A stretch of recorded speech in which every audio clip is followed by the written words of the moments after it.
गया के डेल्हा स्थित अवस्थी मंदिर में पूरी पीठाधीश्वर शंकराचार्य स्वामी निश्चलानंद सरस्वती महाराज का पावन आगमन हुआ है।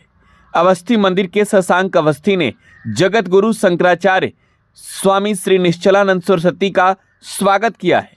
इस अवसर पर जगत गुरु ने पत्रकारों को संबोधित करते हुए कहा कि मठ मंदिरों को केंद्र बिंदु बनाकर समाज की संरचना में स्वस्थ भूमिका निभानी चाहिए। उन्होंने राजनेताओं पर निशाना साधते हुए कहा कि वे शासन करने की क्षमता नहीं रखते और देसी विदेशी कंपनियों को ठेका देकर शासन चला रहे हैं। उन्होंने आशंका जताई कि भविष्य में जब नेताओं में ठेका देने की भी क्षमता नहीं रहेगी, तब विदेशी कंपनियां ही विश्व पर शासन करेगी।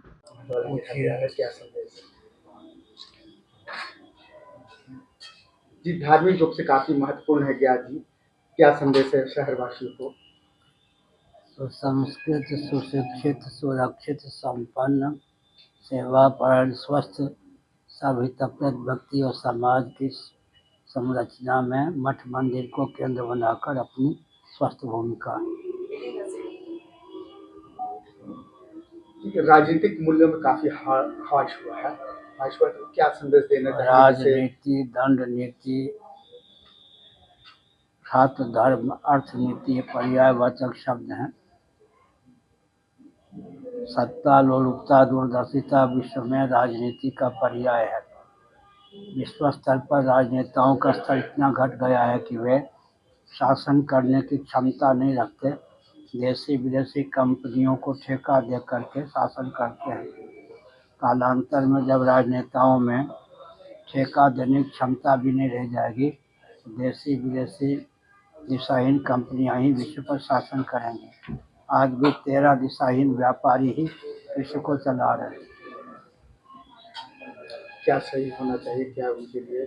सनातन सिद्धांत के अनुसार शासन तंत्र की व्यवस्था हो, चुनाव की प्रक्रिया का अवलंबन लेने पर इसी प्रकार दिशाहीन शासन तंत्र प्राप्त होता है।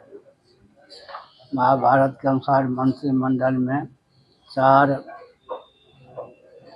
विद्या विनय संपन्न ब्राह्मण होते थे, 8 क्षत्रिय होते थे, रक्षा की व्यवस्था का निर्वाह करते थे, 21 वैश्य होते थे जो कृषि गौरक्ष वाणिज्य के प्रकल्प को क्रियान्वित करते थे, 3 शूद्र होते थे, सेवा श्रम के प्रकल्प को, कुटीर उद्योग लघु उद्योग को क्रियान्वित करते थे, 1 सांस्कृतिक मंत्री सूत होते, कैबिनेट मंत्री 7 होते थे। महाभारत में जो राजधर्म पर्व है उसके अनुसार शासन तंत्र क्रियान्वित हो तो सबके हित में उसका उपयोग विनियोग हो सकता है। हो गया। हिंदू राष्ट्र के पूर्वज सनातनी वैदिक आर्य हिंदू थे। मोहम्मद साहब के पूर्वज कौन थे? ईसा मसीह जी के पूर्वज कौन थे?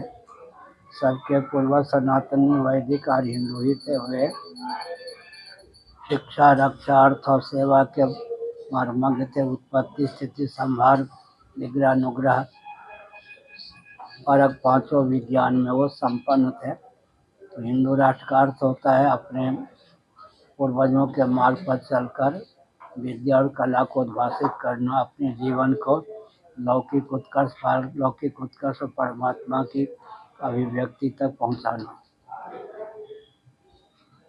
महाकुंभ के बारे में क्या कहेंगे? महाकुंभ तो हो ही गया, बहुत अच्छे ढंग से हुआ। हम तो वहाँ लगभग 1 महीना थे। आपको बता दें कि पूरी पीठाधीश्वर शंकराचार्य स्वामी श्री निश्चलानंद सरस्वती बिहार के गया के दौरे पर हैं, जहां गया में उन्होंने पत्रकारों से बातचीत करते हुए राजनेताओं पर भी निशाने ही निशानों में जोरदार प्रहार किया है। वहीं उन्होंने इस बात को लेकर दोहराया है कि मोहम्मद साहब और ईसा मसीह के पूर्वज भी वेदकाल में सनातनी हिंदू ही थे।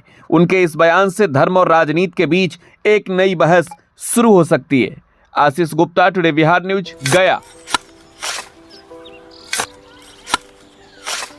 नई का साल मुबारक हो चाचा। हाँ मुबारक। जब तक इस सरकार बा तब तक नया साल मुबारक। का बात करत बात ई बा, साल चाहे नया होके दिन चाहे, हमार जिंदगी में तो बस दुख है, दुख बा। बाढ़ के समस्या 10 का 10 बा। फसल बर्बाद हो जाला या ऑन पॉन बिक जाला, ना कोई उपाय बा ना कोई राहत। बात तो सच बा चाचा, फिर से बाहर जाए के सोचे के पड़ रहे कि सरकार से कुछ ना हुई। कबू कबू तो लागेला हमरे मजदूरन की जिंदगी में कोनो नया साल सच में मुबारक हुई। नया साल तो तब मुबारक हुई जब नई सरकार आई। बात तो सही बा चाचा। नया साल, नई सरकार, नया संकल्प, नया बिहार।